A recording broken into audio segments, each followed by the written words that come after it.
Olá, mais uma vez, muito obrigado por estarem sempre ali a nos acompanhar, a gostar, a criticar, a sugerir.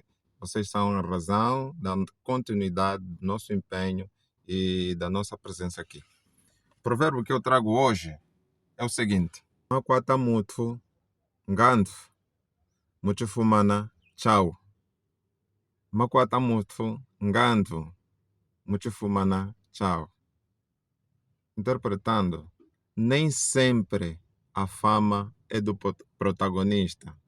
Algumas vezes na vida, alguém protagoniza um acontecimento qualquer, envolve-se num ato qualquer, mas a fama, boa ou má, vai para outra pessoa, para terceiros.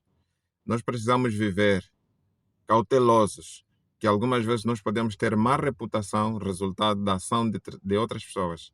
E outras vezes nós poderemos fazer coisas, mas os que poderão se beneficiar, que poderão ganhar boa reputação com o nosso ato, são as outras pessoas.